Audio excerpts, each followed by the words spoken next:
అందరికీ జేబీఎం. నేను Rajesh Mahasen. Welcome to Mahasen media. ఇది ఒకటి చూడండి, ఇది చాలా విచిత్రంగా ఉంది. మాట అయితే మాత్రం మనోడు ఆన్లైన్ క్లాసులు పెడతానన్నాడు. ఆన్లైన్ క్లాసులు పెట్టడానికి ఏం చేస్తారయ్యా మీరని అతను అడిగాడు. ఏం చెప్పాడు ఒకసారి చూడండి. Courses online. Give me an example of a possible course that you think could be offered. Computers, what would be offered? See for instance,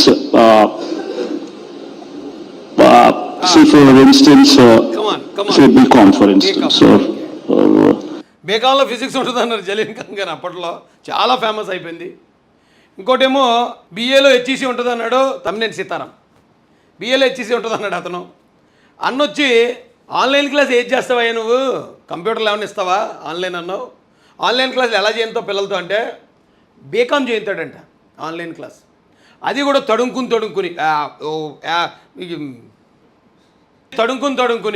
BCom ఎత్తాడట. ఎందుకు ఇలాంటి అబద్ధాలు ప్రిపేర్ అవ్వకుండా వెళ్ళటం. పాపం అతను ఆ ప్రశ్న అడుగుతాడని ఇతనికి లిస్ట్ ఇవ్వలేదు ముందే. లిస్ట్ ఇచ్చిన దగ్గర బాగానే చెప్పుకొచ్చాడు. ఈ ప్రశ్న అడుగుతాడని తెలియక అంటే ఆ చిన్నది కూడా ఇవ్వలేట అనుకున్నాడు అతను. ఆ యాంకర్ ఇంత చిన్నదాన్ని కూడా సమాధానం చెప్పలేడా. ఆన్లైన్ కోర్సులు అంటే ఈజీగా చెప్పగలుగుతాడు కదా అని అడిగేశాడు పుస్తకం. చెప్పన్నా. నిజంగా ఇటువంటి దారుణమైన అబద్ధాలు చెప్పగలిగిన వ్యక్తి, మోసం చేయగలిగిన అన్నకి ఆ స్పీచ్ రాస్తున్నాడు కదా, ఆ స్పీచ్ రాసేవాడు అడిగాడట, ఏమండి ఏమి రాయాలి. ఇప్పుడు చంద్రబాబు నాయుడు గారు చూస్తే ఆయనేమో బతుకంత నిజాయితీగా ఉన్నాడు, ఆయన మీద రాయాలంటే ఏం రాయాలో తెలియట్లేదంటే పక్కన సలహాదారుడు సలహా ఇచ్చాడట, ఏమీ కష్టపడక్కర్లేదు, నువ్వు జగన్ గారిని చూస్తున్నావు కదా, జగన్ గారిలో ఉన్న లక్షణాలు ఏంటో అవే రాసే ఆ పేపర్లో, కానీ జగన్ అనే పేరు పెట్టకుండా అక్కడ చంద్రబాబుని పెట్టు అన్నాడట. అంతే, జగన్ గారిలో ఉన్న క్వాలిటీలే రాస్తాడు, అదే చదువుతాడు జగన్ అన్న, కానీ చివరి మాత్రం చంద్రబాబు గారి పేరు యాడ్ చేశారు అంతే. చాలా సింపుల్, మీరు అర్థం చేసుకోండి. దొంగోట్లు ఆయనే నమోదు చేయించాడు, ఆయన ప్రభుత్వంలోని అధికారులు సస్పెండ్ అయిపోయారు, కానీ చంద్రబాబు నాయుడు గారు నమోదు చేయించారు అన్నాడు. హత్యాయత్నం చేయించారు, హత్యాయత్నం చెప్తే రాయల్లి ఎవరైతే సంతోష్ కుమార్ అనే ఎన్ఎస్జీ కమాండెంట్కి తల పగిలింది, కానీ నేనేమన్నాడు, హత్యాయత్నం జరిగిందా మేము చేసామా అంటున్నాడు. అంటే ఈయన చేసిన పనులే చంద్రబాబు గారు పేరు పెట్టి రాసేస్తాడు ఆ స్క్రిప్ట్ రైటర్, ఈయన వచ్చి చదివేస్తాడు. ఇప్పుడు చూడండి, మీరు చంద్రబాబు అనే పేరు దగ్గర మీరు జగన్మోహన్ రెడ్డి అని పెట్టుకోండి, కరెక్ట్గా ఆయనలో ఉన్న లక్షణాలన్నీ మీకు కనపడిపోతాయి. వ్యక్తి, కుతంత్రాలు పొందగలిగిన వ్యక్తి ఎవరైనా ఉంటారా అని చెప్పి ఒక్కసారి ఆలోచన చేయమని కోరుతా. అబద్ధాలు చెప్పేవాళ్ళు కుతంత్రాలు పన్నేవాళ్ళు ఉన్నట. జగన్ గారి కన్నా అబద్ధాలు చెప్పేవాళ్ళు కుతంత్రాలు పండేవాళ్ళు ఎవరైనా ఉన్నారా అని మనం అర్థం చేసుకోవాలి. కానీ ఆయన చంద్రబాబు నాయుడు గారు అని రాస్తాడు అక్కడ. అవునా, ఇదే వ్యక్తి ఎన్టీ రామారావు గారిని కూడా ఆయన సీఎం కుర్చీని వీళ్ళే లాగేసుకున్నారు. 40 సంవత్సరాల క్రితం గొడవ అది. ఇందాక మా కాశ్మీర ప్రసాద్ కూడా చెప్పాడు, చాలా క్లియర్గా చెప్పాడు, అది వెన్నుపోటు కాదు.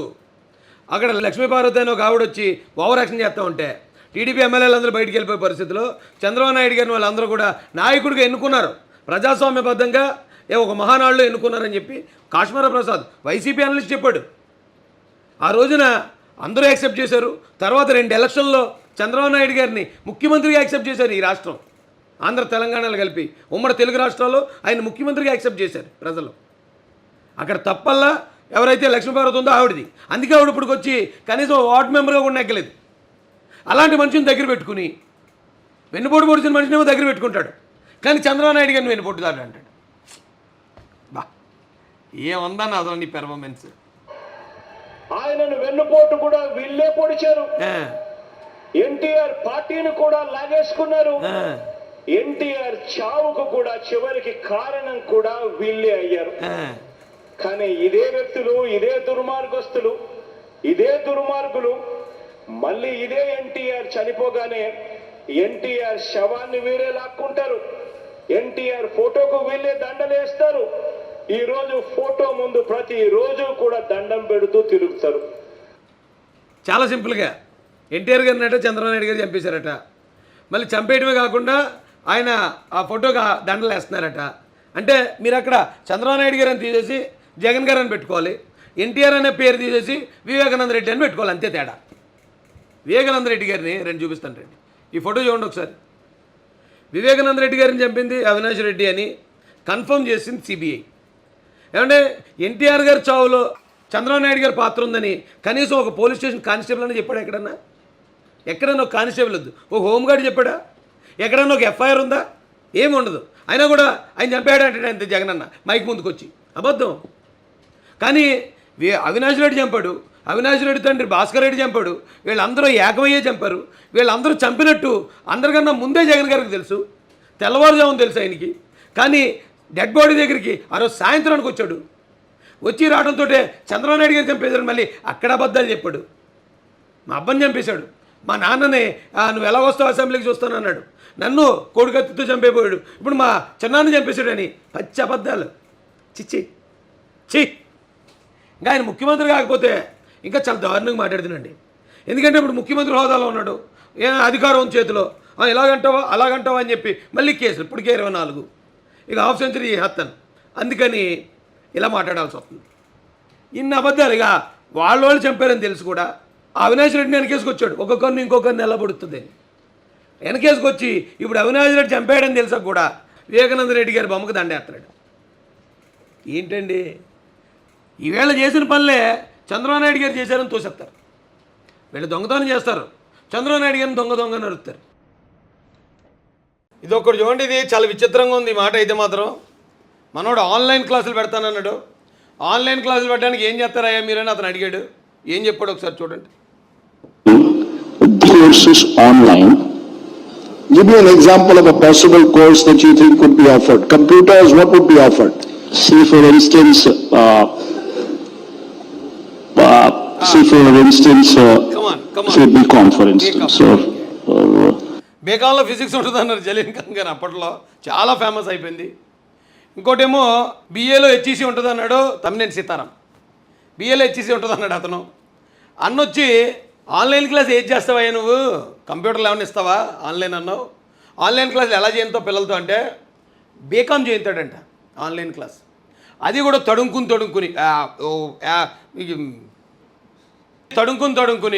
బీకామ్ ఎత్తాడట. ఎందుకు ఇలాంటి అబద్ధాలు ప్రిపేర్ అవ్వకుండా వెళ్ళటం? పాపం అతను ఆ ప్రశ్న అడుగుతాడని ఇతనికి లిస్ట్ ఇవ్వలేదు ముందే. లిస్ట్ ఇచ్చిన దగ్గర బాగానే చెప్పుకొచ్చాడు, ఈ ప్రశ్న అడుగుతాడని తెలియక అంటే ఆ చిన్నది కూడా ఇవ్వలేట అనుకున్నాడు అతను. ఆ యాంకర్ ఇంత చిన్నదాన్ని కూడా సమాధానం చెప్పలేడా? ఆన్లైన్ కోర్సులు అంటే ఈజీగా చెప్పగలుగుతాడు కదా అని అడిగేశాడు పుస్తకం. చెప్పన్నా. నిజంగా ఇటువంటి దారుణమైన అబద్ధాలు చెప్పగలిగిన వ్యక్తి, మోసం చేయగలిగిన అన్నకి ఆ స్పీచ్ రాస్తున్నాడు కదా, ఆ స్పీచ్ రాసేవాడు అడిగాడట, ఏమండి ఏమి రాయాలి? ఇప్పుడు చంద్రబాబు నాయుడు గారు చూస్తే ఆయనేమో బతుకంత నిజాయితీగా ఉన్నాడు, ఆయన మీద రాయాలంటే ఏం రాయాలో తెలియట్లేదంటే పక్కన సలహాదారుడు సలహా ఇచ్చాడట, ఏమి కష్టపడక్కర్లేదు, నువ్వు జగన్ గారిని చూస్తున్నావు కదా, జగన్ గారిలో ఉన్న లక్షణాలు ఏంటో అవే రాసే ఆ పేపర్లో, కానీ జగన్ అనే పేరు పెట్టకుండా అక్కడ చంద్రబాబుని పెట్టు అన్నాడట.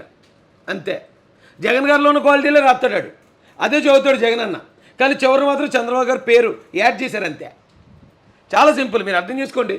దొంగోట్లు ఆయనే నమోదు చేయించాడు, ఆయన ప్రభుత్వంలోని అధికారులు సస్పెండ్ అయిపోయారు, కానీ చంద్రబాబు నాయుడు గారిని నమోదు చేయించారు అన్నాడు.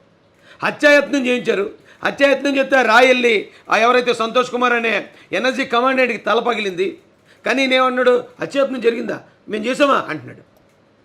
అంటే ఈయన చేసిన పనులే చంద్రబాబు గారి పేరు పెట్టి రాసేస్తాడు ఆ స్క్రిప్ట్ రైటర్, ఈయన వచ్చి చదివేస్తాడు. ఇప్పుడు చూడండి, మీరు చంద్రబాబు అనే పేరు దగ్గర మీరు జగన్మోహన్ రెడ్డి అని పెట్టుకోండి, కరెక్ట్గా ఆయనలో ఉన్న లక్షణాలన్నీ మీకు కనపడిపోతాయి. వ్యక్తి, కుతంత్రాలు పన్నగలిగిన వ్యక్తి ఎవరైనా ఉంటారా అని చెప్పి ఒక్కసారి ఆలోచన చేయమని కోరుతా. అబద్ధాలు చెప్పేవాళ్ళు కుతంత్రాలు పన్నేవాళ్ళు ఉన్నట. జగన్ గారి కన్నా అబద్ధాలు చెప్పేవాళ్ళు కుతంత్రాలు పండేవాళ్ళు ఎవరైనా ఉన్నారా అని మనం అర్థం చేసుకోవాలి. కానీ ఆయన చంద్రబాబు నాయుడు గారు అని రాస్తాడు అక్కడ. అవునా, ఇదే వ్యక్తి ఎన్టీ రామారావు గారిని కూడా ఆయన సీఎం కుర్చీని వీళ్ళే లాగేసుకున్నారు. 40 సంవత్సరాల క్రితం గొడవ అది. ఇందాక మా కాశ్మీర ప్రసాద్ కూడా చెప్పాడు, చాలా క్లియర్గా చెప్పాడు, అది వెన్నుపోటు కాదు. అక్కడ లక్ష్మీపార్వతి అని ఒక ఆవిడ వచ్చి ఓవర్ యాక్షన్ చేస్తూ ఉంటే టీడీపీ ఎమ్మెల్యేలందరూ బయటికి వెళ్ళిపోయే పరిస్థితిలో చంద్రబాబు నాయుడు గారిని వాళ్ళందరూ కూడా నాయకుడిగా ఎన్నుకున్నారు, ప్రజాస్వామ్యబద్ధంగా ఒక మహానాడులో ఎన్నుకున్నారని చెప్పి కాశ్మీర ప్రసాద్ వైసీపీ అనలిస్ట్ చెప్పాడు. ఆ రోజున అందరూ యాక్సెప్ట్ చేశారు. తర్వాత 2 ఎలక్షన్లో చంద్రబాబు నాయుడు గారిని ముఖ్యమంత్రిగా యాక్సెప్ట్ చేశారు. ఈ రాష్ట్రం ఆంధ్ర తెలంగాణలో కలిపి ఉమ్మడి తెలుగు రాష్ట్రాల్లో ఆయన ముఖ్యమంత్రిగా యాక్సెప్ట్ చేశారు ప్రజలు. అక్కడ తప్పల్లా ఎవరైతే లక్ష్మీపార్వతి ఉందో ఆవిడది. అందుకే ఆవిడ ఇప్పటికి వచ్చి కనీసం వార్డు మెంబర్గా కూడా నెగ్గలేదు. అలాంటి మనిషిని దగ్గర పెట్టుకుని వెన్నుపోటు పొడిచిన మనిషినేమో దగ్గర పెట్టుకుంటాడు, కానీ చంద్రబాబు నాయుడు గారిని వెన్నుపోటుదాడు అంటాడు. బా ఏముందన్న అసలు నీ పెర్ఫార్మెన్స్. ఆయనను వెన్నుపోటు కూడా వీళ్ళే పొడిచారు. ఎన్టీఆర్ పార్టీని కూడా లాగేసుకున్నారు. ఎన్టీఆర్ చావుకు కూడా చివరికి కారణం కూడా వీళ్ళే అయ్యారు. కానీ ఇదే వ్యక్తులు, ఇదే దుర్మార్గస్తులు, ఇదే దుర్మార్గులు మళ్ళీ ఇదే ఎన్టీఆర్ చనిపోగానే ఎన్టీఆర్ శవాన్ని వీరే లాక్కుంటారు. ఎన్టీఆర్ ఫోటోకు వీళ్ళే దండలేస్తారు. ఈ రోజు ఫోటో ముందు ప్రతిరోజు కూడా దండం పెడుతూ తిరుగుతారు. చాలా సింపుల్గా ఎన్టీఆర్ గారిని అట చంద్రబాబు నాయుడు గారు చంపేశారట. మళ్ళీ చంపేయడమే కాకుండా ఆయన ఆ ఫోటోగా దండలు వేస్తున్నారట. అంటే మీరు అక్కడ చంద్రబాబు నాయుడు గారిని తీసేసి జగన్ గారు అని పెట్టుకోవాలి, ఎన్టీఆర్ అనే పేరు తీసేసి వివేకానంద రెడ్డి అని పెట్టుకోవాలి, అంతే తేడా. వివేకానంద రెడ్డి గారిని రెండు చూపిస్తాను రండి. ఈ ఫోటో చూడండి ఒకసారి. వివేకానంద రెడ్డి గారిని చంపింది అవినాష్ రెడ్డి అని కన్ఫర్మ్ చేసింది సిబిఐ. ఏమంటే ఎన్టీఆర్ గారి చావులో చంద్రబాబు నాయుడు గారి పాత్ర ఉందని కనీసం ఒక పోలీస్ స్టేషన్ కానిస్టేబుల్ అని చెప్పాడు ఎక్కడన్నా? ఎక్కడన్నా ఒక కానిస్టేబుల్ వద్దు, ఒక హోంగార్డ్ చెప్పాడా? ఎక్కడన్నా ఒక ఎఫ్ఐఆర్ ఉందా? ఏమి ఉండదు. అయినా కూడా ఆయన చంపాడు అంటే అంతే జగన్ అన్న మైక్ ముందుకు వచ్చి. అబద్ధం. కానీ అవినాష్ రెడ్డి చంపాడు, అవినాష్ రెడ్డి తండ్రి భాస్కర్ రెడ్డి చంపాడు, వీళ్ళందరూ ఏకమయ్యే చంపారు. వీళ్ళందరూ చంపినట్టు అందరికన్నా ముందే జగన్ గారికి తెలుసు, తెల్లవారుజామున తెలుసు ఆయనకి. కానీ డెడ్ బాడీ దగ్గరికి ఆ రోజు సాయంత్రానికి వచ్చాడు. వచ్చి రావడంతో చంద్రబాబు నాయుడు గారు చంపేశాడు. మళ్ళీ అక్కడ అబద్ధాలు చెప్పాడు. మా అబ్బని చంపేశాడు, మా నాన్ననే నువ్వు ఎలా వస్తావు అసెంబ్లీకి చూస్తాను అన్నాడు, నన్ను కోడికత్తితో చంపేపోయాడు, ఇప్పుడు మా చిన్నాన్ని చంపేశాడని పచ్చి అబద్ధాలు. చిచ్చి చి. ఇంకా ఆయన ముఖ్యమంత్రి కాకపోతే ఇంకా చాలా దారుణంగా మాట్లాడుతున్నాండి. ఎందుకంటే ఇప్పుడు ముఖ్యమంత్రి హోదాలో ఉన్నాడు, అధికారం చేతిలో, ఇలాగంటావా అలాగంటావా అని చెప్పి మళ్ళీ కేసులు. ఇప్పటికే 24, ఇక హాఫ్ సెంచరీ చేస్తాను. అందుకని ఇలా మాట్లాడాల్సి వస్తుంది.